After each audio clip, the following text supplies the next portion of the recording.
ప్రియమైన దేవుని సంగమా, దేవాది దేవుడు వ్రాయించినటువంటి మాటలు మన ఆత్మీయ జీవితానికి ప్రాకారాలు. ప్రాకారం అంటే మీ అందరికీ తెలుసు, దాని వాడుక భాషలో గోడ అని పిలుస్తాం. గోడ, ఈ గోడ లేదా ప్రాకారం అనేది ఎందుకు అని అంటే ప్రొటెక్షన్ కోసం. గోడ లేకపోతే ఏముండదు, ప్రొటెక్షన్ ఉండదు. చుట్టూ గోడలు ఎందుకు అని అంటే ప్రొటెక్షన్ కోసం. మనల్ని మనం ఏం చేసుకుంటున్నాం అంటే ప్రొటెక్ట్ చేసుకుంటున్నాం. గోడను పెట్టుకుని గోడ వలన, ఆ గోడ యొక్క కాపుదల వలన మనం ఆ ఇంట్లో ప్రొటెక్టివ్గా ఉంటాం అన్నమాట. ఏమండి, ఆ ప్రొటెక్షన్, గోడ లేనప్పుడు ప్రొటెక్షన్ ఉండదు. మరి ఆత్మీయంగా కూడా ఈ ప్రాకారాన్ని గురించి కొన్ని విషయాలు గ్రంథంలో వ్రాయబడ్డాయి. చరిత్రలో కూడా, పాత నిబంధన చరిత్రలో కూడా గోడ కూలిపోవడం అనగానే తల తెగిపోవడంలా భావించేవారు. బాగా అర్థం చేసుకోవాలి మీరు. ఒక పట్టణానికి ప్రాకారం కూలిపోయినా, ఒక గృహానికి ప్రాకారం కూలిపోయినా, గోడ కూలిపోయింది అంటే ఇక తల తెగిపోయింది అన్నట్టే. అంటే నా తల తెగిపోయిందన్నంత అవమానంగా, నా తల తెగిపోయిందన్నంత బాధగా గోడ కూలిపోయింది అన్నప్పుడు వారి యొక్క బాధను ఆ విధంగా వ్యక్తపరిచేవారు. సో అలాంటి ఒక చరిత్ర మనం చూస్తే ప్రియులరా, శత్రువులు చొరబడకుండా కాపాడుకోవడానికి, శత్రువులు మీద పడిపోకుండా కాపాడుకోవడానికి ప్రాకారం అనేది చాలా చాలా ఇంపార్టెంట్గా ఉండేది. రాజుల చరిత్రను మనం గమనిస్తే మొదటిగా పాత నిబంధన గ్రంథంలో దినవృత్తాంతాలు 2వ గ్రంథం 32వ అధ్యాయము మొదటి నుంచి ఒకసారి మనం గ్రంథంలో ఏమని వ్రాయబడిందో పరిశీలన చేద్దాం. దినవృత్తాంతాలు 2వ గ్రంథం 32వ అధ్యాయము మొదటి నుంచి జాగ్రత్తగా మీరు రెఫరెన్స్లన్నీ రాసుకోండి. మనసు ఎటూ పోనివ్వకండి. ఇది చాలా విలువైన సమయం. మళ్ళీ మనకు కావాలనుకుంటే రాదు. మనం దేవుని సన్నిధిలో ఉన్నాం. అలాగే ఇక్కడికి రాలేక దూర ప్రాంతాల్లో ఉండి లైవ్ వీక్షిస్తున్నటువంటి అక్కచెల్లెమ్మలు కూడా చాలా జాగ్రత్తగా మీరు మనసు పెట్టి దేవుని వాక్యాన్ని వినండి. మళ్ళీ కావాలనుకుంటే ఆ మాటలు మన హృదయానికి దొరక్కపోవచ్చు. సో కాబట్టి వాక్యం విత్తబడుతున్నప్పుడే శ్రద్ధాశక్తులతో, భయభక్తులతో దాన్ని మనం స్వీకరించవలసిన వారమే ఉన్నామన్న విషయాన్ని మర్చిపోవద్దు. రైట్. చదువుదాం. రాజు ఇట్టి నమ్మకమైన చర్య చూపిన తర్వాత, ఏంటి ఆ నమ్మకమైన చర్య? ఏ నమ్మకమైన చర్య చూపించాడు రాజు అంటే, పై అధ్యాయంలో అనగా 31వ అధ్యాయంలో 20వ వచనం చదవాలి. పై అధ్యాయంలో 31వ అధ్యాయంలో 20వ వచనం ఒకసారి మీరు చదివితే అక్కడ ఏమనుంది? హిజ్కియా యోధా దేశం అంతటను ఇలాగున జరిగించి తన దేవుడైన యెహోవా దృష్టికి అనుకూలముగాను యథార్థముగాను నమ్మకముగాను పనిచేయుచు వచ్చెను. యథార్థముగా నమ్మకంగా పనిచేస్తూ తన దేవుని ఆశ్రయించుటకై దేవుని మందిర సేవ విషయమందేమి, ధర్మశాస్త్ర విషయమందేమి, ధర్మమంతటి విషయమందేమి తాను ఆరంభించిన ప్రతి పని అతడు హృదయపూర్వకంగా జరిగించి వర్ధిల్లాడట. చూడండి, ఈ ఒక్క మాట చాలు. దేవుని మందిర విషయంలో కానివ్వండి, ధర్మశాస్త్రం విషయంలో కానివ్వండి, దేవుని మందిర సేవ విషయంలో కానివ్వండి, ఆయన ఆజ్ఞాపించిన ఆజ్ఞల విషయంలో కానివ్వండి, అది ఏదైనా సరే తాను ఆరంభించిన ప్రతి పని మనం చదువుకున్నాం కదా. కార్యారంభం కంటే ఏం మేలట? కార్యాంతం మేలట. పని మొదలు పెట్టడం గొప్ప కాదు, పని పూర్తి చేయడం గొప్ప. చాలామంది ఆరంభ శూరత్వం, పని మొదలు పెడతారు కానీ ముగించరు. నిర్ణయం తీసుకుంటారు కానీ చివరి వరకు దాన్ని కొనసాగించరు. మొదలు పెడతారు కానీ విడిచిపెడతారు. సో ఒక క్రైస్తవుడు నేర్చుకోవాల్సినటువంటి పాఠం ఏంటంటే, ప్రభు చెప్పిన పాఠం, నాగటి మీద చెయ్యి వెయ్యడం ఎంత ఇంపార్టెంటో, ఎంత చురుగ్గా చెయ్యి వేసావో అంత చురుగ్గా పని ముగించాలి. మనసులో పెట్టుకోండి ఆ మాట. ఎంత చురుగ్గా చెయ్యేసావో అంత చురుగ్గా పని ముగించాలి. అంతేగాని నాగటి మీద చెయ్యేసి కొంచెం దూరం దాన్ని తీసుకుని వెళ్ళి తర్వాత నిర్ణయం మార్చేసుకోవడం, తర్వాత విశ్వాసాన్ని విడిచిపెట్టేయటం, తర్వాత వైదొలిగిపోవడం, జ్ఞానం నుంచి వైదొలిగిపోవడం, ధర్మం నుంచి వైదొలిగిపోవడం, దేవుని నుండి వైదొలిగిపోవడం, సత్యం నుండి వైదొలిగిపోవడం, ఇలాంటివి మన జీవితాల్లో ఎట్టి పరిస్థితుల్లో జరగడానికి వీలు లేదు. మీరందరూ ఈ విషయాన్ని మనసులో ముద్రించుకోండి. రైట్. అలాంటి ఒక మంచి కమిట్మెంట్ ఎవరికి ఉందంటే హిజ్కియా గారికి ఉంది. తాను ధర్మమంతటి విషయమందేమి, ధర్మశాస్త్ర విషయమందేమి, దేవుని మందిరంలో జరిగించేటువంటి సేవ విషయమందేమి, తాను ఆరంభించిన ప్రతి పనినట అతడు హృదయపూర్వకంగా జరిగించినందువల్ల దేవుడు అతన్ని దీవించాడట, దేవుడు అతన్ని ఆశీర్వదించాడు, అతడు వర్ధిల్లాడు. ఒక మనిషి వర్ధిల్లాలి అని అంటే దేవునిలో అతడు హృదయపూర్వకంగా తనకు అప్పగింపబడిన పనిని పూర్తి చేయాలి. ఏ భారాన్నైతే భుజాల మీద మోస్తున్నాడో, ఏ భారాన్నైతే తన మీద వేసుకున్నాడో ఆ భారాన్ని పూర్తి చేయటానికి ఏమాత్రం వెనుదిరగడానికి వీలు లేదు. అయితే ఎప్పుడైతే అలా ఉంటాడో అప్పుడు ఆయన ప్రొటెక్షన్ మనిషికి ఏర్పడుతుంది అనేది ఇక్కడ భావం. ఆ మాట చదువుదాం కిందకి. రాజుటి నమ్మకమైన చర్య చూపిన తర్వాత అష్షూరు రాజైన సన్హెరీబు వచ్చి యూదా దేశంలో చొరబడి ప్రాకారపురముల ఎదుట దిగి వాటిని లోపరుచుకొని చూచెను. ఎక్కడ దిగట? ప్రాకారపురముల ఎదుట, అంటే గోడలతో అందంగా అలంకరింపబడి కాపు పెట్టబడి ప్రొటెక్టివ్గా ఉన్నటువంటి ఆ పురములను దోచుకోవాలని లేకపోతే వాటిని లోపరుచుకోవాలని చూశారట. సన్హెరీబు దండెత్తి వచ్చి యెరూషలేము మీద యుద్ధము చేయను ఉద్దేశించుచున్నాడని హిజ్కియా చూచి పట్టణం బయట ఉన్న ఓటల నీళ్లను అడ్డవలనని తలచి తన అధిపతులతోనూ పరాక్రమశాలులతోనూ యోచన చేయగా వారు అతనికి సహాయం చేసిరి. బహుజనులు పోగై అష్షూరు రాజులు రానేలా, చూడండి, వాళ్ళ పట్టణాన్ని వాళ్ళు ఏం చేసుకుంటున్నారట? కాపాడుకుంటున్నారు. వాళ్ళ పురములను వాళ్ళు కాపాడుకోవాలి. అది వాళ్ళ బాధ్యత, అది వాళ్ళ రెస్పాన్సిబిలిటీ. చదవండి అన్నమాట. మరియు ఆ బహుజనులు పోగై అష్షూరు రాజులు రానేలా విస్తారమైన జలము వారికి దొరకనేలా అనుకొని ఓటలన్నిటినీ దేశ మధ్యము గుండా పారుచున్న కాలువను అడ్డుకున్నారట. మరియు రాజు ధైర్యము తెచ్చుకొని పాడైన గోడ యావత్తూ కట్టించి, చూడండి, పాడైన గోడ ఇమ్మీడియట్గా ఏం చేశారట?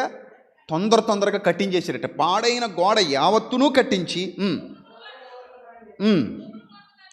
దాని ఎత్తు చేయించి పైన మరి ఒక గోడ కట్టించి దావీదు పట్టణంలో ఆ మిల్లో దుర్గమును బాగు చేయించెను. మరియు ఈటెలను డాళ్లను విస్తారముగా చేయించెను. జనుల మీద సైన్యాధిపతులను నియమించి పట్టణపు గుమ్మములకు పోవు రాజవీధిలోనికి వారిని తన యొద్దకు రప్పించి వారిని ఈలాగు హెచ్చరిక చేసెను. పని మొత్తం పూర్తయిన తర్వాత ఏం చెప్తున్నాడో జాగ్రత్తగా చూడండి. పని మొత్తం పూర్తయిన తర్వాత ఏం చెప్తున్నాడంటే, మీరు దిగులు పడొద్దు. అలాగే మీకు ఉన్న ధైర్యం ఏదైతే ఉందో, నరాల్లో మీ గుండెల్లో ఏ ధైర్యం అయితే నింపబడిందో ఆ ధైర్యాన్ని ఎప్పుడు కూడా విడిచిపెట్టొద్దు. నెక్స్ట్, అష్షూరు రాజుకైనా కానీ అతనితో కూడానున్న ఆ సైన్యమంతటికైనను మీరు భయపడొద్దు, విస్మయం చెందొద్దు. ఎప్పుడు కూడా చూడండి, దేవునిలో ఉంటూనే ఉంటాం, ఏదో వచ్చేసిందని భయపడిపోతాం, ఏదో వచ్చేసిందని కృంగిపోతాం. కృంగిపోతే ప్రాకారం ఏమైపోద్ది? కూలిపోద్ది. ప్రాకారం కూలిపోతే శత్రువు సులువుగా లోపలికి చొరబడిపోతాడు. ఇక మళ్ళీ మనం తప్పించుకునే అవకాశం ఉండదు. అందుకే గ్రంథం చాలా స్పష్టంగా చెప్పింది, శ్రమ దినమున కృంగిన ఎడల నీవేమైపోతావు అంటే చేతకాని వాడవు, చేతకాని దానివో అయిపోతావు. శ్రమ వచ్చిందని కృంగిపోకూడదు. శ్రమలు అన్నాక వస్తాయి. మనిషి జీవితంలో, ఈ మానవ జీవితంలో రకరకాల శ్రమలు వస్తాయి. దారిలో వెళ్ళిపోతుంటే, రోడ్డు మీద వెళ్ళిపోతుంటే రోడ్ ఎప్పుడు సాఫీగా ఉంటుందా? మధ్యలో గుంతలు వస్తాయి, గతుకులు వస్తాయి, స్పీడ్ బ్రేకర్స్ వస్తాయి, ఎదురుగా వాహనాలు వస్తుంటాయి. వాటిని తప్పించుకుంటూ, వీటిని దాటుకుంటూ, అన్నిటినీ ఎదుర్కొంటూ ధైర్యంగా ముందుకు పోవడమే జీవితం. అదే మానవునికి దేవుడు అనుగ్రహించినటువంటి గొప్పదైన ప్రయాణం. కష్టాలు కన్నీళ్లు లేని జీవితాలు ఉండవు, శ్రమలు ఇరుకులు ఇబ్బందులు లేని జీవితాలు ఉండవు. కొందరు వాటిని ధైర్యంగా ఎదుర్కొని విజయులు అవుతారు, కొందరు వాటిని చూసి కృంగిపోయి పరాజయులు అవుతారు. అదొక్కటే తేడా. ప్రతి మనిషికి మిగిలిందంతా కామన్, ప్రతి మనిషికి కామన్. అదొక్కటే తేడా. ఏంటి తేడా? గెలిచావా, ఓడిపోయావా, తల దించావా, తల ఎత్తుకున్నావా, ఎదుర్కొన్నావా, లొంగిపోయావా. That is the difference. So ఇక్కడ రాజు ఏమంటున్నాడంటే, మీరు ధైర్యంగా ఎదుర్కొందాం, భయపడొద్దు. రాజుకైనను అతనితో కూడా సైన్యమంతటికైనను మీరు భయపడొద్దు, మీరు దిగులు పడొద్దు, ధైర్యం అస్సలు విడిచిపెట్టొద్దు.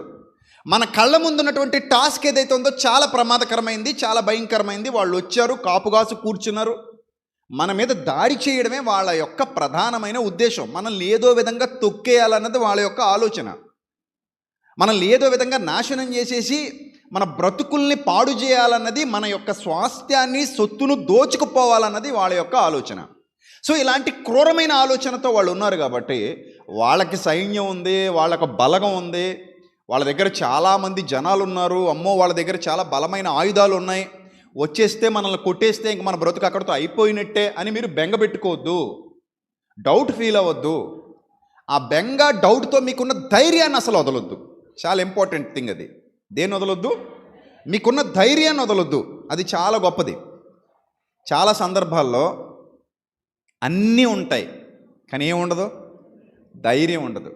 మీకు డబ్బులు ఉండొచ్చు, జనబలం ఉండొచ్చు, ఆస్తులు ఉండొచ్చు, వెళ్ళటానికి తిరగడానికి వాహనాలు ఉండొచ్చు, ఉండటానికి ఇల్లు ఉండొచ్చు, కట్టుకోవడానికి బోలెడైన బట్టలు ఉండొచ్చు, తినడానికి బోలెడంత ఆహారం ఉండొచ్చు, మీ చుట్టూ సమస్యలు ఉండొచ్చు, మీరు ఎదుర్కోవడానికి చాలా ప్రాబ్లమ్స్ మీ కళ్ళ ముందు కనబడుతూ ఉండొచ్చు.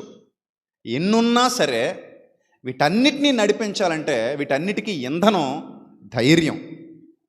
బండి ఉంది, టైర్లు బాగున్నాయి, డ్రైవర్ ఉన్నాడు, పెయింట్ అంతా వేసుంది, అద్దాలు బాగున్నాయి, తలుపులు బాగున్నాయి, బండి మంచి కండిషన్లో ఉంది, కానీ డ్రైవర్ లేకపోతే ఏంటి ప్రయోజనం? ఇంజన్ లేకపోతే ఏంటి ప్రయోజనం? ఇంధనం లేకపోతే ఏంటి ప్రయోజనం? బండి అంతా బాగుంది, అన్నీ ఉన్నాయి, కానీ ఎవరు లేరు? ఇంధనం లేదు. ఇంధనం లేకపోతే నీకు డ్రైవర్ ఉన్నా, బండి ఎంత కండిషన్లో ఉన్నా, టైర్లు కొత్తవైనా, ఏవైనా సరే అందులో ఇంధనం లేకపోతే ఆ బండి ఎలా ముందుకు కదలదో, మన జీవితంలో ఏ సమస్య ఎదురైనా ధైర్యం అనేది ఒక్కటి లేకపోతే మన బ్రతుకు కూడా ముందుకు కదలదు. కాబట్టి దేవుడు అన్నాడు, ధైర్యం తెచ్చుకోండి, ధైర్యంగా ఉండండి. ఏ సమస్య అయినా సరే ధైర్యాన్ని వదిలేస్తే మొత్తం కూలిపోద్ది. పునాది పోతే మొత్తం కోటంతా కూలిపోయినట్టు, ఎంత పెద్ద భవనమైనా పునాది పాడైపోతే ఏమైపోద్ది? కూలిపోద్ది. సో నీకెన్నున్నా సరే ధైర్యం అనేది ఒకటి లేకపోతే అవన్నీ కూలిపోతాయి. అందుకే దేవుడు అన్నాడు, ధైర్యంగా ఉండు, ఆ ధైర్యాన్ని మాత్రం విడిచిపెట్టకు. చావనైనా చచ్చిపోతే ఆ పరిస్థితి రావచ్చేమో కానీ, ఎలాంటి ఇబ్బందికరమైన పరిస్థితి అయినా రావచ్చేమో కానీ, ధైర్యం అనేది ఒకటి ఉంటే దేన్నైనా మనం ఎదిరించగలం, దేన్నైనా మనం దాటగలం, దేన్నైనా మనం జయించగలం. అందుకే దేవుడు పదే పదే మనకు నేర్పించాడు, తన పిల్లలకు నేర్పించాడు, భయపడకుడి. కొన్ని 100 సార్లు రాయించాడు. ధైర్యంగా ఉండండి, ఏ సమస్య అయినా సరే ధైర్యంగా ఎదుర్కోండి. ధైర్యం చాలా ఇంపార్టెంట్ అన్నాడు. ఇక్కడ కూడా అదే చెప్తున్నాడు రాజు. ఏమంటున్నాడంటే, ఆ ధైర్యము విడవద్దు. ధైర్యాన్ని ఏం చేయొద్దు? విడవద్దు. నెక్స్ట్, అష్షూరు రాజుకైనను అతనితో కూడా ఉన్న సైన్యమంతటికైనను మీరు భయపడొద్దు, విస్మయం చెందొద్దు. అతనికి కలిగి ఉన్న సహాయము కంటే ఎక్కువ సహాయం మనకు కలదు. వీళ్ళు డైలమాలో పడతారు. ఇప్పుడు ఇదేంటి, మనకు సహాయం ఏముంది, ఇప్పుడే గోడ కట్టాం, ఏదో కొంత సామాగ్రి సిద్ధం చేసుకున్నాం, రెడీగా ఉన్నాం. అవతల వాడు చూస్తే మనకంటే చాలా పవర్ఫుల్గా ఉన్నాడు. ఈయన చూస్తే మనకేమంటున్నాడు? అవతలివాడు ఒకవేళ వాడికి కలిగి ఉన్న సహాయము కంటే కూడా మనకింకా ఎక్కువ సహాయం ఉంది, ఆ రాజుకున్న సహాయం కంటే మనకెక్కువ సహాయం ఉందన్నాడు అని దాన్ని వివరిస్తున్నాడు. మాంస సంబంధమైన బాహువే అతనికి అండా. అద్భుతమైన మాట. మాంస సంబంధమైన బాహువు. మాంస సంబంధమైన బాహువు అంటే కొన్ని వేల మంది సైనికులు ఉన్నారు అంటే దేవుని దృష్టిలో వాళ్ళు మట్టి ముద్దలు, మాంసపు ముద్దలు. మాంస సంబంధమైన బాహువు అట. బాహుబలం అంటారు కదా, బాహుబలం. మాంస సంబంధమైన బాహువు అనగా ఆ బాహుబలం వాళ్ళకి ఎలా ఉందట? అండగా ఉంది. వాళ్ళు 1000 మంది ఉండొచ్చు, లక్షల మంది ఉండొచ్చు, కోట్ల మంది ఉండొచ్చు. మాంస సంబంధమైన బాహువు వారికి అండ. మనకు సహాయము చేయుటకు, మన యుద్ధములు జరిగించుటకు మన దేవుడైన యెహోవా మనకు తోడుగా ఉన్నాడు అన్నాడు. చూడండి, శక్తి. ఇది మాంస సంబంధమైన బాహువు కాదు, శక్తి, దైవశక్తి. మాంస సంబంధమైన బాహువు కాదు మనకు సహాయంగా ఉన్నది.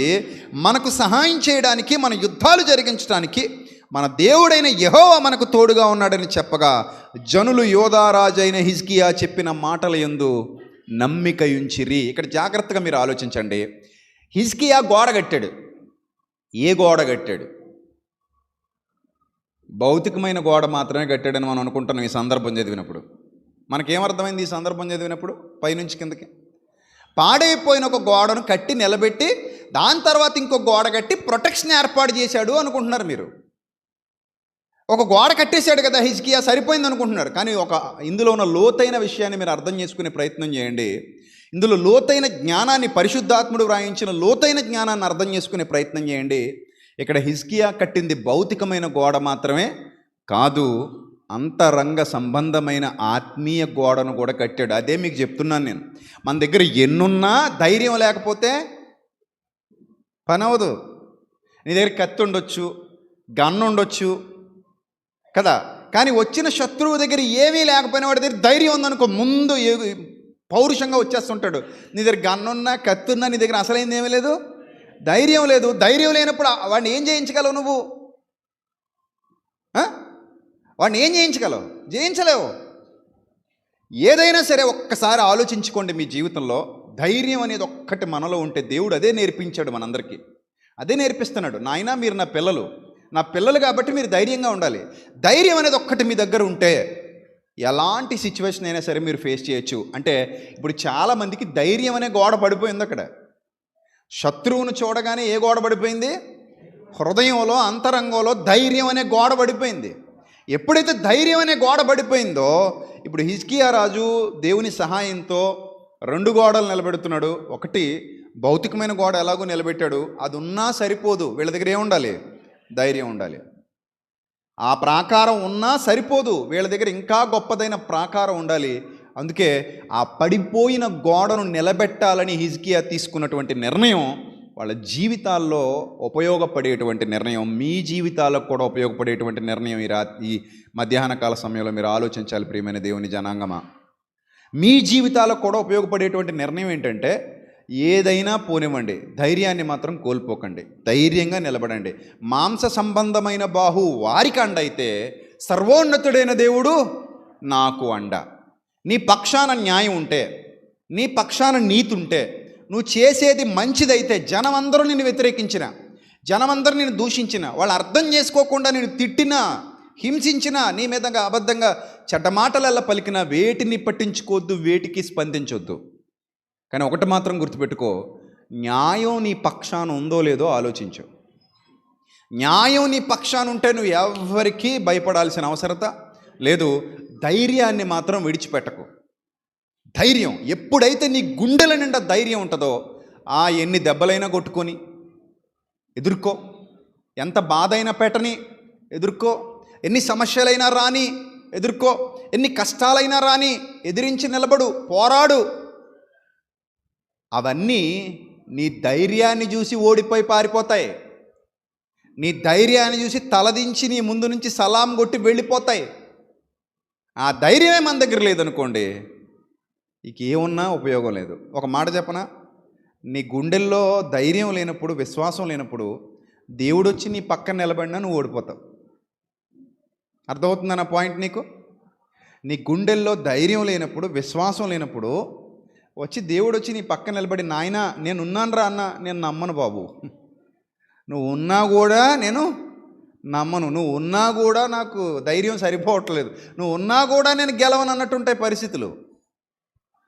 అలా ఉండకూడదు ప్రియమైన దేవుని సంగమా. ప్రియ తమ్ముళ్ళు, చెల్లెమ్మలు, గుర్తుపెట్టుకోండి, ఇక్కడ హిజ్కియా ఒక గొప్ప పాఠాన్ని నేర్పించాడు. పడిపోయిన గోడలను ఏం చేస్తున్నాడు? తిరిగి కడుతున్నాడు. నిజమే, గోడ పడిపోతే మొత్తం పోయినట్టే. అలాగే ధైర్యం అనే గోడ పడిపోయినా కూడా మొత్తం పోయినట్టే. జీవితం పోయినట్టే. ఎదుర్కొనేవాడు ధైర్యంతో ఎదుర్కొంటాడు, బయటకు వస్తాడు. ఎదుర్కోలేనివాడు పిరికితనంతో అక్కడే చచ్చిపోతాడు. పిరికితనానికి ధైర్యానికి అంత తేడా ఉంది. సో అదే దేవుడు మనతో మాట్లాడుతున్నాడు. సో మరొక మాట మనం గ్రంథంలో నుండి చూస్తే ప్రియమైన దేవుని పిల్లలారా, మన దేవుడు మనకి తోడుగా ఉన్నాడు, యుద్ధములు జరిగించుటకు మన దేవుడైన యెహోవా మనకు తోడుగా ఉన్నాడని చెప్పగా, జనులు యోధారాజు అయిన హిజ్కియా చెప్పిన మాట యందు ఏం చేశారట? నమ్మిక ఉంచిరి. ఇక మరొక సందర్భాన్ని కూడా చూస్తే ఈ ప్రాకారాలకు సంబంధించినటువంటి చరిత్రలో నెహెమ్యా గ్రంథం మీ అందరికీ తెలుసు. ఒక అధ్యాయం మొత్తం దేనికి సంబంధించిందట?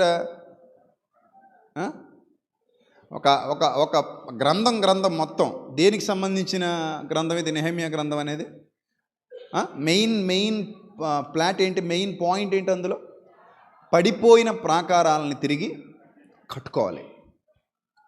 ఎప్పుడైతే యెరూషలేము ప్రాకారాలు పడిపోయాయో, ఇశ్రాయేలీల్లో విశ్వాసం సన్నగిలిపోయింది. నిజం. అప్పటికే వాళ్ళ బ్రతుకులు బాగోలేదు. ఇశ్రాయేలు పతనం, రెండుగా విడిపోయింది రాజ్యం. కొందరేమో అష్షూరు చెరకెళ్ళిపోయారట, యూదులేమో బబులోను చెరకెళ్ళిపోయారట. చెరలో బ్రతుకుతున్నారు. బబులోను, పర్షియా చెరల్లో బ్రతుకుతున్న కాలంలో నెహెమ్యా ఆ రాజు దగ్గర కోటలో ఉండగా సహోదరులలో కొందరు వచ్చారట. వచ్చి ఏం జరిగిందో చెబుతూ యెరూషలేము యొక్క ప్రాకారము పడద్రోయబడింది అని చెప్పారట. యెరూషలేము యొక్క ప్రాకారం ఏమైంది? పడద్రోయబడింది. అంటే నెహెమ్యా కుప్పకూలిపోయాడు. వేదనతో ఉన్నాడు, బాధతో ఉన్నాడు. నేను ఇందాక చెప్పాను కదా, గోడ కూలిపోయింది అంటే వాళ్ళు తల తెగిపోయిందన్నంతగా భావించేవారు వాళ్ళు. సో ఆ బాధ, ఆ ఆవేదన, ఆ వేదన అతన్ని చుట్టుముట్టేసింది. అందుకే ప్రార్థన మొదలుపెట్టాడు. తండ్రి, తండ్రి, ఎలా ఉండే పట్టణం ఎలా అయిపోయింది ప్రభువా, ఎంత అందంగా ఉండే, ఎంత సుందరంగా ఉండే పట్టణం ఎలా మారిపోయింది ప్రభువా అని ఏడవడం మొదలుపెట్టాడు. కన్నీరు విడవడం మొదలుపెట్టాడు. దుఃఖాక్రాంతుడయ్యాడు, చింతించాడు. ఆ చింతతో, ఆ వేదనతో, ఆ దుఃఖంతో ప్రార్థిస్తూ ఉండగా ఆ ప్రార్థన పరలోకపు తండ్రి అనే యెహోవా సన్నిధికి చేరింది, దేవుని సన్నిధికి చేరింది. అంటే ఏంటి అతనుకున్న మనసు? తన ఇంటి గోడ ఏమైనా పడిపోయిందా? కాదే, దేవుని మందిరం ఉన్న చోట ఎలాంటి కార్యాలు జరుగుతున్నాయి. దేవుని మందిరం దగ్గర గోడ పడిపోయింది అంటే, ఆ చుట్టూ ప్రాకారం పడిపోయిందంటే ఎంత వేదన, ఎంత బాధ అని అతను చింతించడం మొదలుపెట్టాడు. నిజమే, ప్రొటెక్షన్ లేదంటే ఇంకేమీ లేదు. ఒకసారి మన ఇదిగో మీ పక్కనున్న గోడ ఇది, దాదాపు మనం చాలా ఖర్చు పెట్టి పిల్లలందరూ కష్టంతో కట్టిన తర్వాత ఒక తుఫాన్ రాగానే ఆ గోడ ఏమైపోయింది? అప్పుడు కూలిపోయింది. ఆ పొడవు పడిపోయిందన్న వార్త రాగానే పిల్లలందరూ కలిసి వచ్చి అక్కడ నిలబడి, అరే ఎంత ఇబ్బంది, ఎంత బాధ అన్నారో. చాలామంది కన్నీరు విడిచి ప్రార్థన చేశారు. ఎందుకంటే ఇంత ఎత్తులో ఉంది కాబట్టి, చుట్టూ పొలాలు ఉన్నాయి కాబట్టి ఆ గోడ కూలిపోయింది. సో అప్పుడు సరైన ప్రొటెక్షన్ లేకపోవటం వల్ల, కింద నుంచి సరిగా కట్టకపోవటం వల్ల, అది కాంక్రీట్ కాకుండా నార్మల్గా కట్టేయడం వల్ల ఏమైందంటే పైనుంచి పైదాకా పెట్టిందంతా కూలిపోయి దాదాపు 4-5 లక్షల రూపాయలు మట్టిలో కలిసిపోయినటువంటి పరిస్థితి. అందరి కష్టం పోయిందని బాధపడుతూ కూర్చున్నప్పుడు దేవుడు మరలా మనకు సహాయం చేశారు. ఆ రోజు ఎందుకు మనం బాధపడ్డామంటే, ఒక చిన్న గోడ కూలిపోయినందుకు. చిన్న గోడ కూలిపోయినందుకే మనందరికీ బాధ వేస్తే, ఒక పట్టణం యొక్క ప్రాకారం మొత్తం కూలిపోతే, పట్టణం మొత్తం శత్రువుల చేతిలోకి వెళ్ళిపోతుంటే, పట్టణం మొత్తం తొక్కబడుతుంటే, ఒకప్పుడు ఎంతో సుందరంగా శోభాయమానంగా దేవుని మందిరం వర్ధిల్లుతున్నప్పుడు, అక్కడ ఆయనకు బలులు జరుగుతున్నప్పుడు, ఆరాధనలు జరుగుతున్నప్పుడు, ఇశ్రాయేలీలందరూ అక్కడికి వచ్చి ఆయన్ని ఆరాధిస్తూ, ఆయన సత్యంలో నడుచుకుంటూ, ఆ ధర్మశాస్త్రానుసారంగా జీవిస్తున్నటువంటి పరిస్థితులు ఉన్నప్పుడు, ఇప్పుడు అవన్నీ కోల్పోయాయి, ఇప్పుడు ఏవీ లేవు అన్న వార్త ఒక భక్తుడి హృదయాన్ని కలిచివేసింది. నెహెమ్యా పేరు గ్రంథంలోకి ఎక్కడానికి, చాలామంది పేర్లు గ్రంథంలో నుంచి తుడిచిపెట్టబడడానికి కారణం ఏంటో తెలుసా? నెహెమ్యా నేటికి మనందరి హృదయాల్లో ఉన్నాడు, హిజ్కియా నేటికి మనందరి హృదయాల్లో ఉన్నాడు అంటే వారు దేవుని కొరకు మొదట ఆలోచించారు. ప్రథమ స్థానాన్ని ఎవరికి ఇచ్చారు? దేవునికి ఇచ్చారు. ఆయన పని కొరకు మేమున్నాము, ఆయన పని కొరకు మేము వాడబడాలి, ఆయన నామ మహిమార్థమై మేము జీవించబడాలన్న నిర్ణయాలు తీసుకున్నటువంటి బలమైన విశ్వాస జీవితాలు వాళ్ళవి. ఎందుకంటే నెహెమ్యా ఈరోజు లేడు, యెరూషలేములో ఎక్కడో సమాధి ఉంటుంది, ఆ సమాధిలో ఉంటాడు, మట్టిలో మట్టి అయిపోయాడు. హిజ్కియా కూడా ఈరోజు లేడు, యెరూషలేములో ఎక్కడో ఉన్నాడు, అతను కూడా మట్టిలో మట్టి అయిపోయాడు. చరిత్ర గడిచిపోయిన తర్వాత మనం ఉండం. చరిత్ర ఉన్నంత వరకే మనం ఉన్నంత వరకే మన చరిత్ర. మనం గడిచిపోయిన తర్వాత మనల్ని ప్రజలు మర్చిపోతారు, ఈ లోకం మర్చిపోద్ది. ఒకప్పుడు ఇక్కడ ఒకడు ఉండేవాడన్న ధ్యాస కూడా ఎవరికి ఉండదు. అందరూ మర్చిపోతారు. తరము వెంబడి తరము గతించిపోవుచున్నది. అంటే తరము వెంబడి తరం గతించిపోతుందంటే ఆ తరం యొక్క జ్ఞాపకాలలో నుండి మనం వెళ్ళిపోతున్నామని అర్థం. కానీ నేటికి నెహెమ్యా అలా నిలబడి ఉన్నాడు మనందరి జ్ఞాపకాల్లో, నేటికి హిజ్కియా మనందరి జ్ఞాపకాల్లో నిలిచి ఉన్నాడంటే దాని అర్థం ఏంటో తెలుసా? వాళ్ళు ప్రభువుకు తన జీవితాన్ని సమర్పించుకొని విశ్వాస యాత్రలో బలమైన పాత్రలుగా వాడబడ్డారు. కాబట్టి విశ్వాస యాత్రలో దేవుని పని మాకు ముఖ్యం, ఆయన కొరకు బ్రతకటం ముఖ్యం, అని ఆలోచించారు కాబట్టి. రాజు ముందు నిలబడినప్పుడు రాజు అంటాడట, నేనెన్నడూ నిన్నింత విచారంగా చూడలేదు. ఏమైందయ్యా నీకు? నీకు వ్యాధి లేదు కదా? నీ ముఖం అంత విచారంగా ఉందేంటి? ఎందుకంత ఏడుస్తూ ఉన్నావు నువ్వు? ఎందుకంత బాధగా ఉన్నావు నువ్వు? ఎందుకు నీ కళ్ళు అలా ఉన్నాయి? ఎందుకు నీ ముఖం అలా ఉంది? అది హృదయ దుఃఖము చేతనే అని కలిగినదని నాతో అనగా, హృదయ దుఃఖము చేతనే అది కలిగినదని నాతో అనగా. అంతే కదా, face is index of mind అని. Yes, face is index of mind. ఒకడు బాధగా ఉన్నాడు అంటే, వేదనలో ఉన్నాడు అంటే అది ముఖంలో తెలిసిపోద్ది. అరే ఎంత బాధగా ఎందుకున్నావు? ఎందుకు? నీ హృదయ దుఃఖం చేతనే కదా. అలా ఎందుకు నలిగిపోతున్నావు నువ్వు అని అడుగుతుంటే అతనిలో దుఃఖం ఆగలేదట. మిగిలి భయపడన్నాడట, నా పితరులు సమాధులుండు పట్టణము పాడైపోయి దాని గుమ్మముల అగ్ని చేత కాల్చబడి ఉండగా నాకు దుఃఖముఖము లేకపోవునా అని రాజుతో అన్నాడట. ఆ రోజు నుండి అతనికి ఉన్నటువంటి గురేంటంటే, ఏదో విధంగా ఆ పట్టణ ప్రాకారాల్ని తిరిగి నిలబెట్టాలి. ఎందుకు పట్టణ ప్రాకారాలను తిరిగి నిలబెట్టాలంటే, అవి నిలబడితేనే ఆత్మీయ ప్రాకారాలు నిలబడతాయి. అక్కడ ఆ పాయింట్ మీరు క్యాచ్ చేయాలి. నెహెమ్యా ఎందుకంత కష్టపడ్డాడు? భౌతికమైన ప్రాకారాల కోసం, భౌతికమైన వాటి కోసం. తర్వాత మళ్ళీ అవి కూల్చివేయబడ్డాయి కదా. తర్వాత మళ్ళీ యేసుప్రభు వారి కాలం తర్వాత మళ్ళీ కూల్చివేయబడ్డాయి కదా, మళ్ళీ కట్టారు కదా. ఒకసారి కూల్చివేయబడే దానికోసం ఈయనెందుకు ఇంత తాపత్రయపడుతున్నాడు? దావీదు, సొలొమోను కూడా మందిరం కోసం చాలా తాపత్రయపడ్డారు, కానీ కొన్నాళ్ళకి అది ఏమైపోయింది? కూలిపోయింది. ఒక మాట మీకు చెప్పనా, మన జీవితంలో మనం ఏం చేసినా ఏదో రోజు అది ఏమైపోద్ది? చెప్పండి, ఏమైపోద్ది? నాశనం అయిపోద్ది. కానీ ఆ క్షణానికి, ఆ తరానికి మనం ఆయన కోసం ఏం చేస్తున్నాం అనేది మాత్రమే పరిగణనలోకి తీసుకోబడుతుంది. అర్థమవుతుందా మీకు? దావీదు చాలా కష్టపడ్డాడు, సొలొమోను చాలా కష్టపడ్డాడు, కానీ మందిరం ఏమైపోయిన తర్వాత ఉందా? లేదే. కానీ దేవుడు అది ఉండదని దేవునికి తెలుసు, అది ఏదో రోజు ఉండదని ఆయనకి తెలుసు. ఆయనకి ఇంకా తెలుసు, ఆకాశము భూమి కూడా ఏమైపోతాయి? గతించిపోతాయి. అది కూడా ఆయనకి తెలుసు. కానీ ఇక్కడ పాయింట్ ఏంటంటే, మనం ఎంత ఖర్చు పెట్టాం, ఎంత కష్టపడ్డాం, ఎంత శ్రమపడ్డాం, ఆ తరంలో మనం చేసిన పని ఎన్ని తరాలకు నిలబడుతుంది, అప్పుడు మనం చేసిన పని ఎన్ని కోట్ల సంవత్సరాలు ఉంటుంది, ఎన్ని లక్షల సంవత్సరాలు ఉంటుంది, ఎన్ని వేల సంవత్సరాలు ఉంటుంది, అది కాదు పరిగణనలోకి తీసుకోబడేది. అక్కడ పరిగణనలోకి తీసుకోబడేది ఏంటంటే, ఆ రోజు నీ మనసు యొక్క శక్తి, నీ మనసు యొక్క బలం, దేవుని మీద నువ్వు ఎంతగా ఆధారపడ్డావు, ఆయన నువ్వు ఎంతగా ప్రేమిస్తున్నావు, ఆయన కొరకు నువ్వు ఏ పరిచర్య ఏ విధంగా చేస్తున్నావు అనేది రుజువు చూపించడానికి ఒక భౌతికమైనటువంటి పని అక్కడ కావాలి. అది ఎలాగూ ఉండదు, పోద్ది, కానీ ఒక భౌతికమైన పని అక్కడ కావాలి. ఉదాహరణకి, నీ కుమార్తె మీద నీకు చాలా ప్రేమ ఉంది, నీ కుమారుడి మీద నీకు చాలా ప్రేమ ఉంది, లేదా నీ తల్లిదండ్రుల మీద నీకు చాలా ప్రేమ ఉంది. వాళ్ళ కోసం నువ్వు గిఫ్ట్ కొంది ఇచ్చావు అనుకో కాసేపు. ఆ గిఫ్ట్ తరతరాలు ఉంటుందా? అది ఏదైనా కానివ్వండి, చివరకు వెండైనా, బంగారమైనా, లేకపోతే ఇల్లులైనా, పొలాలైనా, ఆస్తులైనా, అంతస్తులైనా, ఏదైనా కానివ్వండి, నువ్వు ప్రేమతో నువ్వు ప్రేమించే వాళ్ళ కోసం ఏదో గిఫ్ట్ ఇచ్చావు, అది తరతరాలు యుగయుగాలు ఉంటుందా అని అడుగుతున్నాను నేను. ఉంటుందా? ఉండదు.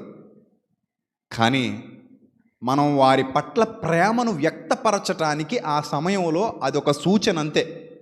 భౌతికంగా మన కళ్ళ ముందు ఉన్నటువంటి ఒక సూచన అంత. ఎందుకండి, చాలా చోట్ల సభలకు వెళ్ళినప్పుడు చాలామంది పిల్లలు పూలదండలు తెచ్చిస్తుంటారు, కొంతమంది మెడలో వేసేస్తుంటారు వద్దంటుంటే బలవంతంగా. అప్పటికే తెచ్చేసి రెడీగా ఉంటారు, ఇంక వద్దంటే ఏం బాగుంటుందని వేయించుకుని తీయించేసుకుంటుంటాం. వద్దు నాయనా అని చెప్పినా తెస్తుంటారు. ఇంకొన్ని సందర్భాల్లో బొకేలు పట్టుకొస్తారు, బొకేలు పట్టుకొచ్చి చేతిలో పెట్టిపోతారు. మీరు నిజాలు మాట్లాడుకుంటే, నాకు ఒక 20 బొకేలు వచ్చాయనుకోండి, మీరు వెళ్ళిపోయిన తర్వాత అవి తెచ్చి నా కారులో డిక్కీలో పెట్టారనుకుందాం. కాసేపు ఇంటికి వెళ్ళిపోయిన తర్వాత కుర్చీలో కూర్చుని చూసుకుంటుంటే నా కళ్ళ ముందు ఒక 20 బొకేలు ఉన్నాయనుకోండి, ఏం చేసుకోమంటారు ఇప్పుడు? వాటిని మీరే చెప్పండి. ఆ బొకేల్ని నేను ఏం చేసుకోవాలి? అందంగా ఇంట్లో పెట్టుకోవయ్యా, సరే పెట్టుకున్నాను. ఎన్ని రోజులు ఉంటాయి? ఒక్కరోజు. రెండో రోజుకి ఏమైపోతాయి? వాడిపోతాయి. సరే, మెడలో దండ వేసేసారు. ఒకడేమో మామూలుగా ఉండదు, ఆడి ప్రేమ గజమాలని తెస్తాడు. ఏం మాలట? గజమాల. గజమాల అంటే ఏనుక్కేసేదని. గజం అంటే మరి ఏనుగే కదా. గజమాల అంటే ఇది ఎందుకు అంత పెద్ద పేరు పెట్టారంటే ఏనుగు అంత ఏనుగుకి సరిపోయే మాల అని అర్థం అనమాట దాని అర్థం. అందుకే దానికి ఏమని పేరు పెట్టారు? గజమాల అంటే గజరాజు అంటే ఏనుగు. సరే, ఏనుక్కేసి అంత దండ తెచ్చి ఒకటి మెళ్ళ పడేస్తారు. ఇప్పుడు తర్వాత ఏం చేసుకుంటారు? మొన్న మధ్య ఎప్పుడు చూసారు, ఎవరో ఒక ఆయన రాజకీయ నాయకుడికి దండ క్రేన్ మీద తెచ్చారు. నిజంగా వేస్తే అతను చచ్చిపోతాడు, నేను నిజం చెప్తున్నా. ఆ దండగానే అతను మెళ్ళ వేసారా చచ్చిపోతాడు. అందుకే అలా నిలబడ్డాడు, చూస్తూ భయపడుతున్నాడు అతను కూడా. క్రేన్ తీసుకొచ్చి అలా ముందు పెట్టారు, దండ అలా కనబడుతుంది, మధ్యలో ఫోటో తీసుకున్నారు అంతే. ఆ ఫోటో తీసుకుని నిజానికి మెళ్ళ కూడా ఇలా మెళ్ళ వేసే చచ్చిపోతాడు, నేనే చెప్తున్నాను కదా. అంత పెద్ద దండ మెళ్ళ క్రేన్తో లేపి మెళ్ళ వేస్తున్నారంటే సావడా, చచ్చిపోతాడు కదా. సో అలా పెట్టారు అంతే. అలా పెడితే మధ్యలో నిలబడ్డాడు, ఫోటోలు కొట్టేశారు. తర్వాత తీసి ఏం చేస్తారు దాన్ని చెప్పండి? పడిగిలిపోతాడు అతను కారులో వేసుకుని. లేకపోతే బాబు ఆ క్రేన్ తీసుకుని నేరుగా ఇంటికి వచ్చే బాబు అంటాడా? ఏం చేస్తారు? పడేస్తారు. ఈ దండలన్నీ మట్టిలోకి పోతాయి, ఈ బొకేలన్నీ ఎక్కడికి పోతాయి? మట్టిలోకి పోతాయి. ఈ శాలువాలన్నీ ఎక్కడికి పోతాయి? మా ఇంటికి రండి, ఎన్ని శాలువాలు ఉన్నాయి చూద్దరు. కానీ ప్రతి శీతాకాలం ఎలాగూ మనం స్వెట్టర్లు, రగ్గులు, దుప్పట్లు పంచుతాం కదా, పిల్లలందరూ పంచుతుంటారు.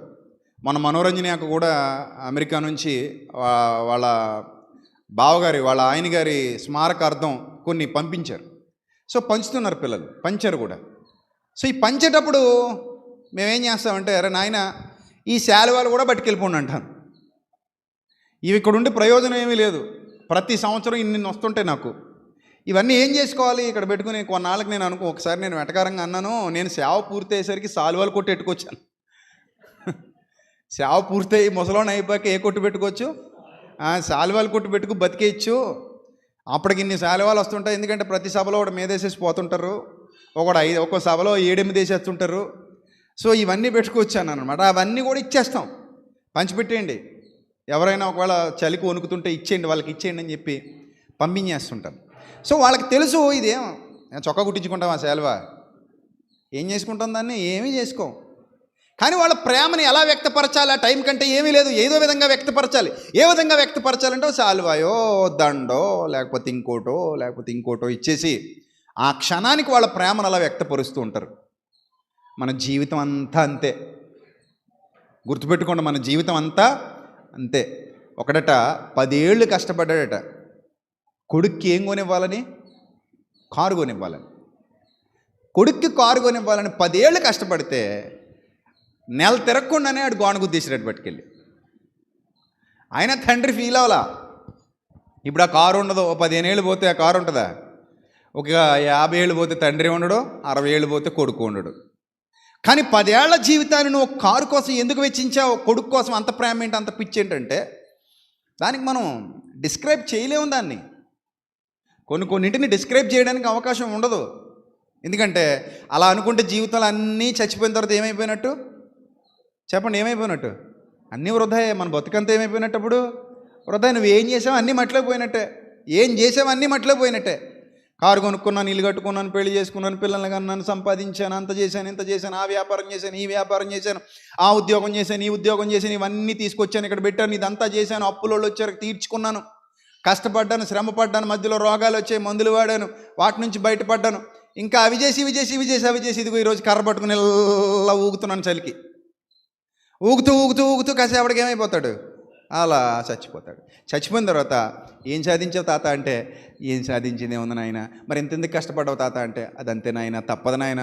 ఈ సంసార సాగరంలో దూకిన తర్వాత ఈ పిల్లలు, భార్య, భర్త, బిడ్డలు, అనురాగం, ఆప్యాయత ఇవన్నీ మీదకి వచ్చిన తర్వాత సంపాదించాలి, తినాలి, తాగాలి, బతకాలి, రూల్స్ ఉన్నాయి కాబట్టి ఇంక తప్పనైనా ఈతాలనైనా ఇందులో దూకిన తర్వాత సముద్రం అంతా ఈత ఒడ్డుకొచ్చిన తర్వాత ఈ సముద్రం అంతా ఈత ఏం తెచ్చుకున్నావురా అంటే, తడిచిపోయి వచ్చాను, ఇప్పుడు ఆరిపోయింది, ఏమీ మిగలేదంటమే. అంతే కదా మరి. సముద్రం అంతా ఈదుకుంటూ వచ్చి ఒడ్డుకి చేరావు, ఏం తెచ్చుకున్నావురా బాబు, ఇంతసేపు ఈదావు కదా, ఏం సాధించుకొచ్చావురా అంటే, ఇప్పటివరకు తడిచాను, అలిశాను, ఇప్పుడు ఎండాను, ఇంకేమీ లేదు. మరి ఎందుకు ఈదావు? ఆ ఈతంతా ఎందుకంటే ఈతాలు ఇంకంతే, తప్పదు. That is life. అంతే జీవితం. ఇంత సింపుల్గా జీవితం గురించి మీకు ఎవడు చెప్పడు కదా. అలాగని జీవించడం మానేస్తావా? మానం, ఏదోడు చెయ్యాలి. అందుకే అంటాడు దేవుడు, అంటాడు దావీదు తన జీవితకాలం అంతయు నా ఉద్దేశాలు నెరవేర్చాడు అంటాడు. అంతే. నా ఉద్దేశాలు నెరవేర్చి తన తరము వారికి సేవ చేసి నిద్రించాడు. ఏం చేసావు సేవ అంటే, దేవాలయం కట్టాను కదా. ఏది ఎక్కడుంది అంటే, దేవాలయం దావీదు కట్టలేదు అనుకోండి, సొలొమోను కట్టాడు. కానీ మెటీరియల్ అంతా ఫిక్స్ చేసింది ఎవరు?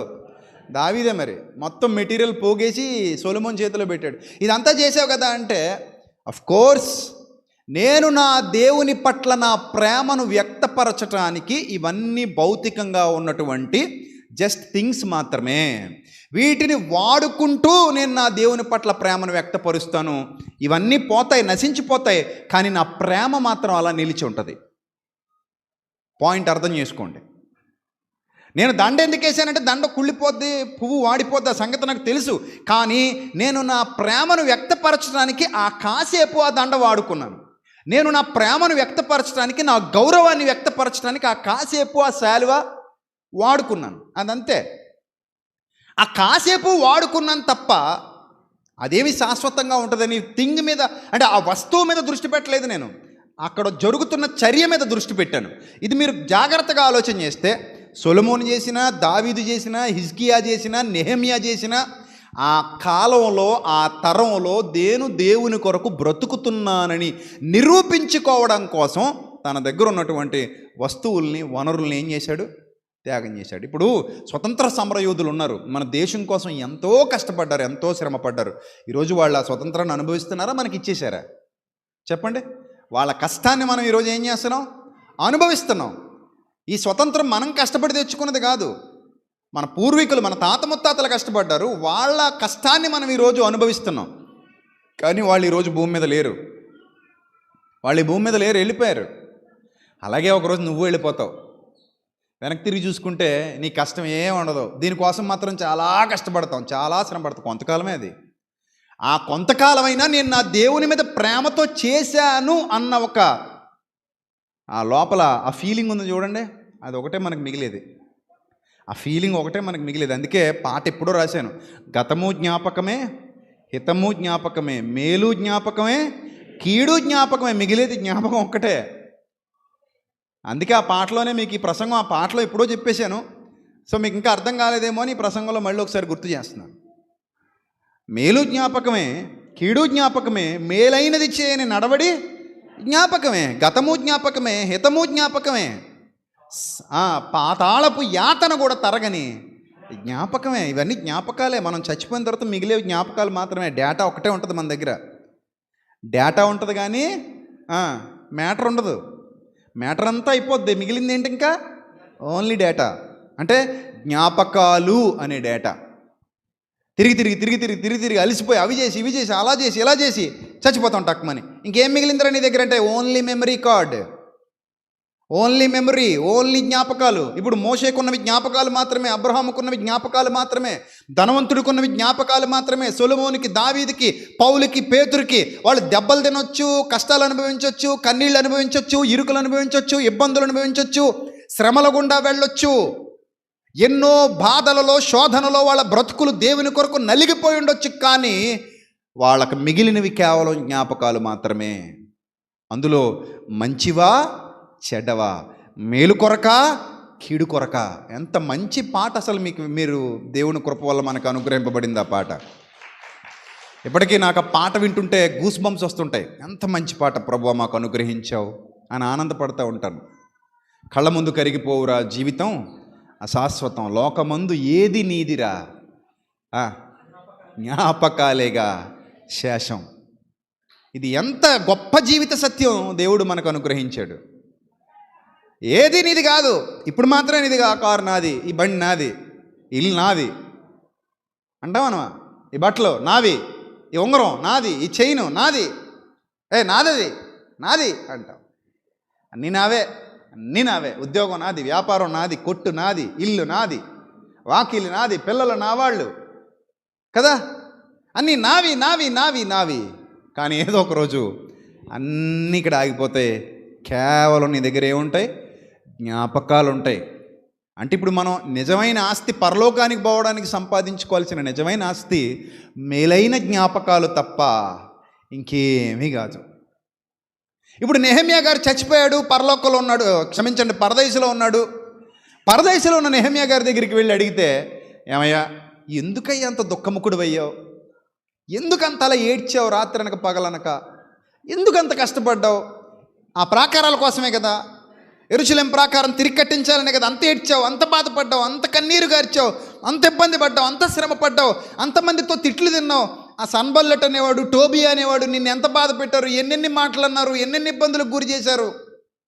పనులు మానేస్తారేమో ప్రజలను నువ్వు వాళ్ళని ఎంత వెనకుండి ప్రోత్సహించావు, అందరి కష్టాన్ని తీసుకున్నావు, అందరి ధనాన్ని ఖర్చు పెట్టావు, అందరు కానుకలు ఇచ్చారు, అందరు చందాలు ఇచ్చారు, ఆ డబ్బులన్నీ ఖర్చు పెట్టారు. మీరు వాళ్ళ శ్రమను పెట్టుబడిగా పెట్టారు, ఎంతో శోధింపబడ్డారు, ఎంతో బాధపడ్డారు, మొత్తం మీద ప్రాకారాలు నిలబెట్టేశారు.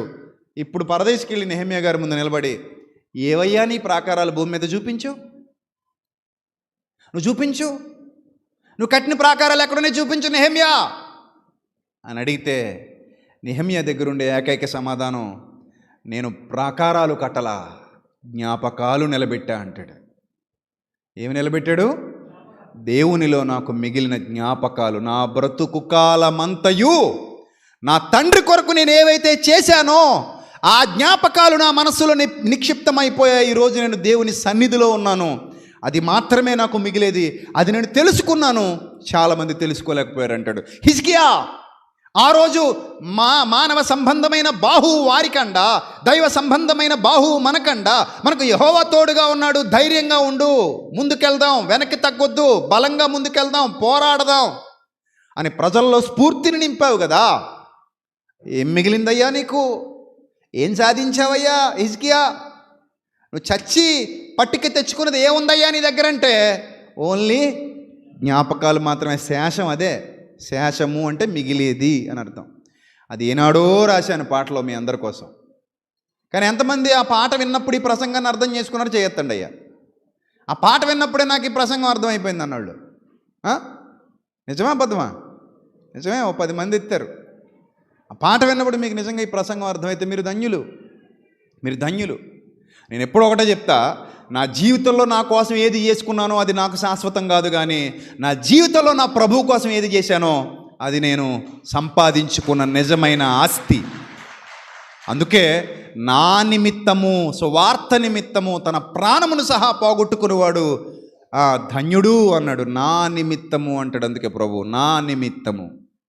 ప్రభువా, నీ నిమిత్తం నేను ఏదైతే చేశానో అది నాకు పరలోకపు ఖాతాలో నమోదైపోతుంది కనుక నీ పని తప్ప నాకేముంది ప్రభు ఇంక బ్రతుకులో అనిపిస్తుంది నాకు. చాలా సందర్భాల్లో అదే అనుకుంటాను. చాలా సందర్భాల్లో ఆయన పని తప్ప నాకేముంది బ్రతుకులో, ఆయన పని కొరకు తప్ప మరిక దేని కొరకు మనల్ని దేవుడు కన్నాడు, దేని కొరకు దేవుడు మనల్ని ఏర్పరుచుకున్నాడు, దేని కొరకు దేవుడు మనల్ని నిలబెట్టుకున్నాడు, దేని కొరకు మనల్ని ఆయన నడిపిస్తున్నాడు, వాడుకుంటున్నాడు ఈరోజు ఒక అర్హమైన పాత్రగా. అర్హమైన పాత్రగా. చాలామంది నాకు పర్సనల్గా మెసేజ్లు పెడుతుంటారు, అన్నా మీ పాట విని మారిపోయానన్నా అంటారు, అన్నా మీ పాట విని ఏడ్చానంటారు, మీ పాట విని ఆలోచించానంటారు, మీ ప్రసంగం విని నేను నా హృదయాన్ని మార్చుకున్నానంటారు. సో పుస్తకాలు చదివి మా బ్రతుకులు దిద్దుకున్నామంటారు. నేను అప్పుడు అనుకుంటాను, కనబడేది ఏది కాదు ఇది నా కొరకు నిలువ చేయబడుతున్న ఒక జ్ఞాపకం. ఇది నా కొరకు నిలువ చేయబడుతున్న ఒక జ్ఞాపకం. అది నేను చేసిన మంచి అయినా నా జ్ఞాపకమే, చెడైనా నా జ్ఞాపకమే. ఈరోజు సమాజంలో చాలామంది ఉన్నారు, చెడ్డ పనులు చేసుకుంటూ బతికేస్తున్నారు, చచ్చిపోతారు ఏదో రోజు. ఏం సాధించావురా అంటే తాగిన జ్ఞాపకాలు ఉన్నాయి, పేకల దాకా కక్కిన జ్ఞాపకాలు ఉన్నాయి, వాంతులు చేసుకుని పెళ్ళాన్ని కొట్టిన జ్ఞాపకాలు ఉన్నాయి, మొగుడిని తిట్టిన జ్ఞాపకాలు ఉన్నాయి, పిల్లల్ని హింసించిన జ్ఞాపకాలు ఉన్నాయి, కొంతమంది జీవితాలతో ఆడుకున్న జ్ఞాపకాలు ఉన్నాయి, కొంతమందిని బాధ పెట్టిన జ్ఞాపకాలు ఉన్నాయి, నా శరీరాన్ని పాడు చేసుకున్న జ్ఞాపకాలు ఉన్నాయి, రోడ్డు మీద కుక్కల పక్కన నేను కూడా తాగేసి దొర్లిన జ్ఞాపకాలు ఉన్నాయి, ఒక కుటుంబాన్ని బాధించిన జ్ఞాపకాలు ఉన్నాయి, ఒక జీవితాన్ని అల్లకల్లోలం చేసిన జ్ఞాపకాలు ఉన్నాయి, సమాజంలో చీడపురుగుగా మారిన జ్ఞాపకాలు ఉన్నాయి. అదే నా సమాధిలో నాకు మిగిలాయని చెప్పుకునేవాళ్ళు ఈరోజు ప్రపంచంలో లేరా? మీరు చెప్పండి లేరా? కొన్ని 100 మంది ఉన్నారు. అరే నువ్వెంత పరుగెత్తినా మిగిలేవి జ్ఞాపకాలేరా నాయనా, మిగిలేవి జ్ఞాపకాలే. ఆ మాత్రానికి చెడ్డ బ్రతుకు బ్రతకటం ఎందుకు, చెడ్డగా మారడం ఎందుకు, నీతి తప్పి జీవించటం ఎందుకు, అనేక మంది జీవితాల్ని బాధించడం ఎందుకు, మరి ముఖ్యంగా సర్వోన్నతుడైన దేవునికి విరోధంగా బ్రతకటం ఎందుకు? నువ్వు ఏమి పట్టుకెళ్ళావు గుర్తుపెట్టుకో. నీ బ్యాంకులో ఎంతైనా ఉండొచ్చు, నీ ఇనప పెట్టెలో ఎంతైనా మూలగొచ్చు. నువ్వు ఎప్పటికీ అలుపెరగని ఒక పోరాట యోధుడిగా రాత్రనక పగలనక నిద్రలేని రాత్రులు గడుపుతూ సంపాదిస్తూ ఉండొచ్చు. కానీ ఏదో ఒక క్షణంలో ఈ మట్టి యంత్రం మోగబోతుంది. మొగబోవడం అంటే లబ్డబ్బన శబ్దం ఆగిపోతుందని. ఈ మట్టి యంత్రం కుప్పకూలిపోతుంది ఏదో ఒక రోజు. ఇది మట్టి యంత్రం, ఇది నిజం, ఇది మట్టి యంత్రం. మట్టి యంత్రం. అక్కడ ఉన్నది ఇనప యంత్రం. నీ బైక్ కానీ కారు కానీ అవన్నీ ఇనప యంత్రాలు. మరి ఇదే యంత్రం మట్టి యంత్రం. వాటిని నడిపించేది పెట్రోల్ అయితే దీన్ని నడిపించేది ఆత్మ. పెట్రోల్తో నడుస్తున్న ఒకరోజు ఎలాగైతే ఆగిపోతాయో, రష్టబట్టిపోతాయో, కుప్పకూలిపోయి తొప్పైపోయి తర్వాత షెడ్డుకి పంపేస్తారు. వాటిని షెడ్డుకి పంపేస్తారు. ముక్కలుగా ఇనపరోజున పెద్ద పెద్ద మిషన్లు వచ్చేసి అందులో పెద్ద పెద్ద వాహనాలు వాడేస్తుంటేనే కాసేపట్లో ఏం చేసేస్తాయి, అంతే రజన్ చేసి పడేస్తాయి. కట్టమని నలిపేస్తాయి. పౌడర్ అయిపోద్ది ఇనుము కూడా కదా. మనం కూడా అంతే. మొన్నైనది వెనుకటి వలె మొన్నైపోద్ది. ఆత్మ దాన్ని దయచేసిన దేవుని యొద్దకు చేరిపోద్ది. దీనికోసం నేను విదేశాలకు పోయా, దీనికోసం నేను ఎక్కడికో అమెరికాకు పోయా, దీనికోసం నేను ఎక్కడికో అంతరిక్షంలోకి పోయా, దీనికోసం నేను ఎక్కడికో రాత్రనక పగలనక ఇబ్బంది పడుతూ, నిలువ నీడ లేక తినడానికి తిండి లేక, తిండి మీద ధ్యాస లేక, ఉండడానికి వీలు లేక, నిద్రపోవడానికి టైం దొరక్క, కనీసం పిల్లలతో భార్యతో మాట్లాడుకునే అవకాశం కూడా లేక ఎంత ఇబ్బంది. ఏదో ఒక రోజు మిగిలేది ఏంటో తెలుసా? జ్ఞాపకాలు. అందుకే ప్రియమైన దేవుని పిల్లలారా, నా తోబుట్టువులారా, క్రీస్తులో నా తోబుట్టువులారా, మీ అందరినీ నేను ప్రేమపూర్వకంగా కోరుకునేది ఒకటే: పడిపోయిన గోడలు, ఆత్మీయంగా పడిపోయిన గోడలను తిరిగి నిలబెట్టుకోండి. ఈ వాక్యం ద్వారా మీ జ్ఞాపకాలు మేలైనవిగా ఉండేలా పదిలం చేసుకోండి. ఎక్కడైనా మిగిలేది చివరికి జ్ఞాపకమే. ఏదో ఒక రోజు మీరు వార్త వినొచ్చు, విజయప్రసాద్ రెడ్డి అనే మా అన్నయ్య గుండెపోటుతో చచ్చిపోయాటని మీకు ఏదైనా ఒక వార్త వచ్చింది అనుకోండి. ఏం చేస్తారు మీరు? అర్రే అనుకుంటారా? అర్రే అని బాధపడతారా? అయ్యా అన్నయ్య చచ్చిపోయాటని, గుండెపోటు వచ్చి పోయేటట్టు, రాత్రి చచ్చిపోయాట, నిద్రలో పోయేటట్టు అనుకుంటారు. ఆ పోతే ఏం మిగిలాయి ఇప్పుడు నాకు? చెప్పండి, ఏం మిగిలాయి? అప్పుడు చెప్తారు మీరు, ఇవి చేశాడండి, అవి చేశాడు, అలాంటి పాటలు రాశాడు, ఇలాంటి పాటలు రాశాడు. ఇప్పుడు జాన్సన్ విక్టర్ గారి గురించి అదేగా చెప్తున్నారు. మరి ఆయన గురించి ఇప్పుడు ఏం మాట్లాడుతున్నారంటే, ఆయన ఎంత కష్టపడ్డాడో, ఎంత శ్రమ పడ్డాడో, ఆయన ఏ పరిచర్య చేశాడో అంతా చెప్పుకుంటూ వస్తున్నారు ఇప్పుడు అందరూ. జ్ఞాపకాలు మిగిలినవి ఏంటి? జాన్సన్ విక్టర్ గారి జ్ఞాపకాలు. ఆయన సాధించి ఏదో సంపాదించి కూడా తీసుకెళ్ళిపోయింది ఏమీ లేదు. మరేం మిగిలాయంటే ఓన్లీ జ్ఞాపకాలు మాత్రమే మిగులుతాయి. అది నాకైనా నీకైనా మరెవరికైనా. అందుకే పడిపోయిన ప్రాకారాల్ని నిలబెట్టాలి, ఆత్మీయ ప్రాకారాలు. వాటికి సూచనగా మనం చేస్తున్న పని అంతా భౌతికమైనది. అది కొంతకాలం ఉంటుంది. సూచనగా కొన్ని పనులు మనం చేస్తాం, అవన్నీ భౌతికమైనవి మాత్రమే, కొంతకాలం మాత్రమే ఉంటాయి. కానీ ఆత్మీయ ప్రాకారాలు అనేవి నిలబడితే జ్ఞాపకాలు శాశ్వత కాలం ఉండిపోతాయి. అందుకే ధైర్యంగా ఉండు, భయపడొద్దు, బలంగా ఉండు, శక్తి కలిగి ముందుకెళ్ళు. ఈ మాటలన్నీ దేవుడు ఎందుకు వ్రాయించాడో తెలుసా? మన జ్ఞాపకాల్ని మేలైనవిగా మార్చటానికి, మన జ్ఞాపకాల్ని మనతో పాటు పరలోకంలో పదిలపరచటానికి. అర్థమవుతుందా? పరలోకంలో పదిలపరచబడే జ్ఞాపకాలు మనందరికీ కావాలి. సరే, మరొక మాట చదువుదాం. ఒక అద్భుతమైన మాట మనం మరలా గ్రంథంలో చదువుదాం. ప్రియమైన దేవుని పిల్లలారా, కీర్తనల గ్రంథం 51వ కీర్తన. కీర్తనల గ్రంథం 51వ కీర్తన 17-18 వచనాలు చదువుదాం. కీర్తనల గ్రంథం 51వ కీర్తన 17-18 వచనాలు. ఈ సందర్భం మీ అందరికీ తెలుసు కదా. ఈ కీర్తన ఎప్పుడు రాయబడిందో మీ అందరికీ తెలుసు. ఎప్పుడు రాయబడింది ఇది? పైన చదవండి, హెడ్డింగ్ చదవండి. దావీదు బత్షెబా యొద్దకు వెళ్ళిన తర్వాత నాతాను అనేటువంటి ప్రవక్త అతని యొద్దకు వచ్చినప్పుడు అతడు రచించిన కీర్తన. చూడండి జాగ్రత్తగా. ఎప్పుడు రచించాడట ఈ కీర్తన? దావీదు బత్షెబా దగ్గరికి వెళ్ళాడట. బత్షెబా దగ్గరికి వెళ్ళినందుకు నాతాను ప్రవక్త వచ్చి దావీదికి ఏం చెప్పాడు? బుద్ధి చెప్పాడు. అప్పుడు దావీదికి అవమానం, నిందది, అదొక బాధ. ఆ బాధలో ఉన్నప్పుడట ఇతను కీర్తన రాస్తున్నాడు. ఏమని? తన పాపాన్ని ఒప్పుకుంటూ కీర్తన రాస్తున్నాడు. ఏమని కీర్తన రాస్తున్నాడు చూడండి. ప్రభువా, నా నోరు నీ స్తుతిని ప్రచురపరుచున్నట్లు నా పెదవులను తెరువుము. నీవు బలిని కోరువాడవు కావు, కోరిని ఎడల నేను అర్పిస్తాను. అది ఏం ఉపయోగం? దేవుడికి దహన బలిస్తే ఏం ఉపయోగం లేదు దానికి. ఒక మేకను వధించడం, ఆ రక్తాన్ని చిందించడం, పాత్ర పట్టుకుని వెళ్ళడం, ఇదంతా ఏళ్ళ కోసమే తప్ప ఆయనకి ఏం ఉపయోగం ఇది?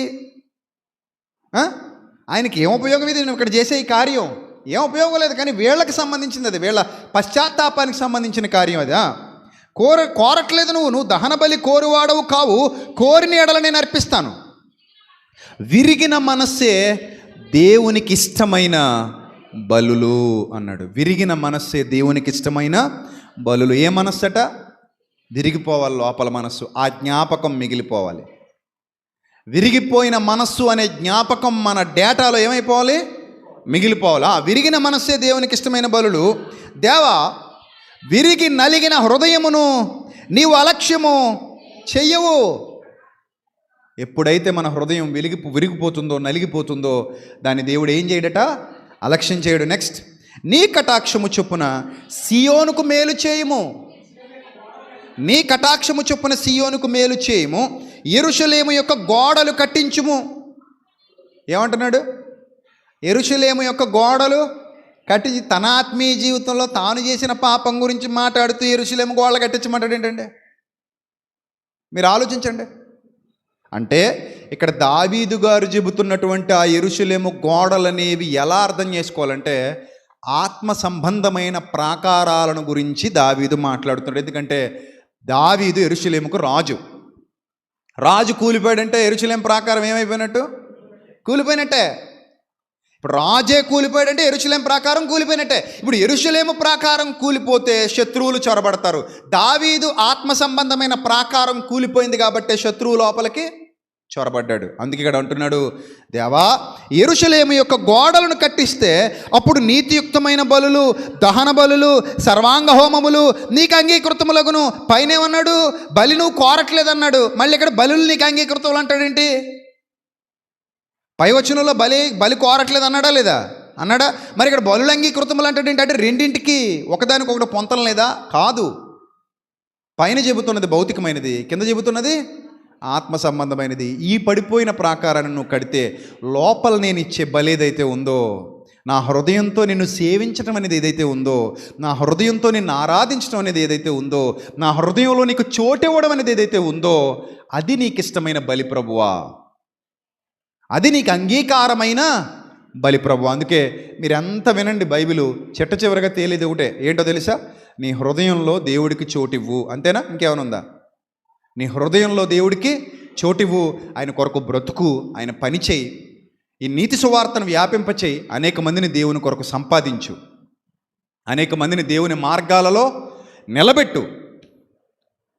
అది తప్ప మనకి ఇంక చివరికి మిగిలేది ఏమీ లేదు.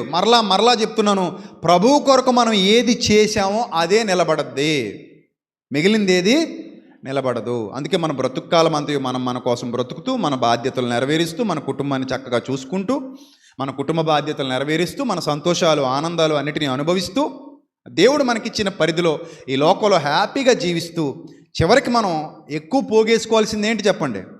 దేవుని పని, ఆయన పరిచర్య, ఆయన కొరకు చేసిన కార్యాలు, ఆయన నామ మహిమార్థమై మనం జీవించినటువంటి జీవితం. అలా మీ ఆత్మీయ ప్రాకారాలని నిలబెట్టుకోండి. ఎప్పుడైతే అలా మీ ఆత్మీయ ప్రాకారాలు నిలబడతాయో మీరు ఇంకా బాగుంటారు. అందుకే దేవుని పని అనగానే తప్పించుకుని పోకండి. ఈ లోకంలో ఏది శాశ్వతం కాదు. ఆయన పని కొరకు మనం అందరం కదలాలి, ఆయన పని కొరకు మనం అందరం నిలబడాలి. ఇది మన బాధ్యత అనుకోవాలి తప్ప తప్పించుకుపోకూడదు. ఎవడో చూసుకుంటాడులేండి, ఎవడో సాయం చేస్తాడులేండి, ఎవడో సహకరిస్తాడులేండి, ఎవడో పడతాడులేండి, పాటలన్నీ మనకెందుకులేండి అనే దౌర్భాగ్యకరమైన భావన మనలో ఉండకూడదు. ఎందుకంటే మనం సత్యం ఎరిగిన వారము, జ్ఞానం ఎరిగిన వారము ప్రియులారా. స్వార్థము లేకుండా సత్యం కొరకు ప్రయాసపడే పిల్లలం మనం. కాబట్టి జాగ్రత్తగా దేవుని కొరకు పనిచేద్దాం, ఆయన కొరకు బ్రతుకుదాం, ఆయన ఇష్టాన్ని నెరవేరుద్దాం. అట్టి ధన్యత దేవుడు మనందరి జీవితాల్లో సమృద్ధిగా అనుగ్రహించునుగాక. ఆమేన్. తలలు వంచండి, ప్రార్థన చేసుకుందాం. సర్వకృపానిధి, కనికరం కలిగినటువంటి మా కన్న తండ్రి, ఇప్పటి వరకు విలువైన మీ మాటలతో మా హృదయాలు పోషించినందుకు స్తోత్రం ప్రభా. ఏ వాక్యం అయితే విత్తబడిందో ఆ వాక్యం పిల్లలందరి హృదయాల్లో 30 60 100 ఫలింపచేయండి. జ్ఞానం ఇవ్వండి, వివేకం ఇవ్వండి, శక్తినివ్వండి, ధైర్యాన్ని ఇవ్వండి ప్రభా. మీ కాపుదల మా అందరికీ ప్రసాదించమని ఘనత, మహిమ, ప్రభావములు మీకే చెల్లిస్తూ క్రీస్తు నామంలో ఈ ప్రార్థన మనలు అడుగుచున్నాం మా కన్న తండ్రి. ఆమెన్. అందరికీ వందనాలు. May God bless you all. Thank you.